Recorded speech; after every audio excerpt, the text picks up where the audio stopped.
Let's go to this final Cheney clip where she plays Sure. the other clips of like just being definite that this was a lie. And again, anybody who's not definite about that the Republicans were lying and Trump was lying about this election, they want more Ashley Babbitts.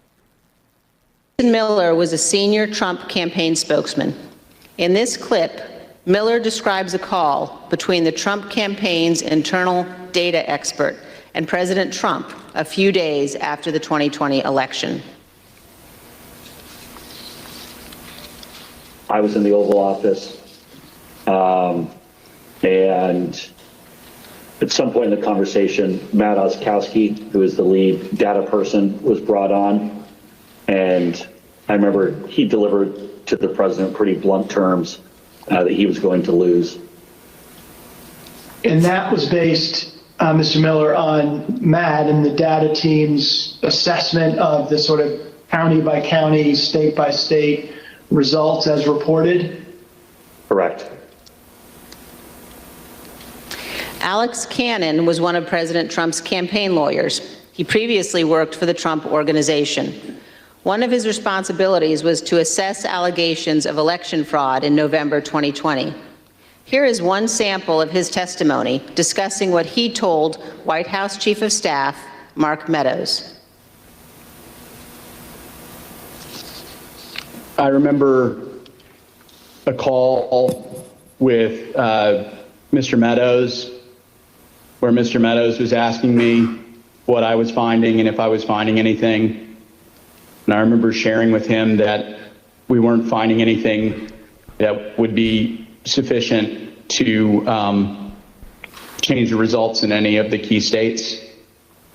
When was that conversation?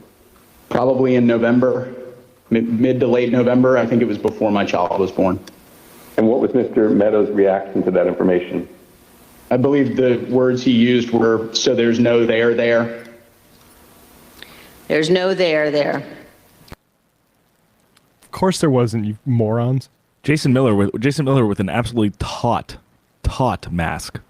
Oh, for yeah. The testimony. Oh, yeah. It was, right. And pandemic. They knew. Everyone around him who wasn't completely cynically lying for, or everyone around him who isn't like a Roger Stone type, who doesn't really believe in truth or lies, but sees things as opportunities, which, by the way, we mentioned the 2000 election a few times during the show. Roger Stone also instrumental in galvanizing, and he used the phrase at that time, "stop the steal," right-wing protests against the recount in Florida in 2000. And he was helpful in stealing that election for George W. Bush, by the way. Yeah, I mean, the fact is, like, copy paste. We do have two corporate capitalist parties in this country, and one of them is criminally anti-democracy. Yeah. And willing to go, frankly, extremely far in extremely obvious ways. And did you know who was writing for Salon about how the 2000 election was stolen, like 20... Is it someone who's come up on this program before? It's someone who we don't like on mainstream cable news. Ah. On CNN. Ooh, Tapper. Jake Tapper. Oh, yeah. What? Jake Tapper wrote a book about how the 2000 election was stolen. Well, there you go. Yeah. I mean, it's interesting, though. There is a class of liberals that at that time period, and frankly, it's a subject of familial discussions with me where I want to pull my own hair out, that it was more important to preserve norms and move on from the election, and they were fine with the Supreme Court decision that installed Bush as the president, because the country had to heal and get back to normal.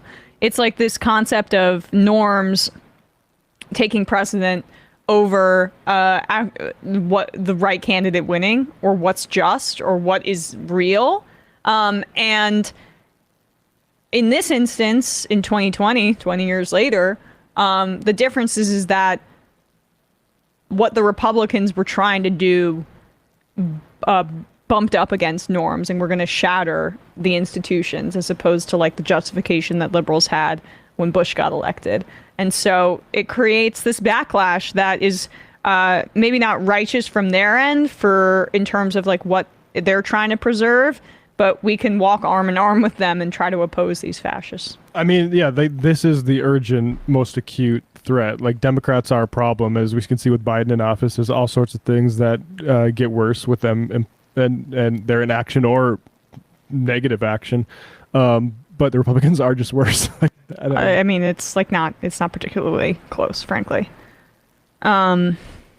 And I just want to say, like, when Republicans do like steal elections and then have power that they shouldn't have and exercise that power into policies that we don't like, it's not the sort of policies that Democrats get back into power and then undo. They're okay with Republicans instituting those sorts of policies and then not doing anything about them, which is why you need to want Democrats to win, even despite Democrats, because the whole Democrat thing about them. Like, that's the thing, is like, if you agree that both of these parties are basically like partners in like evil, you have to understand that one partner has more leeway to do more evil, and then the other partner is allowed to just naturalize that. So you don't want to let the partner that does more evil, like Trump. We talk about, like, think about all the good pressure that was Obama on drones.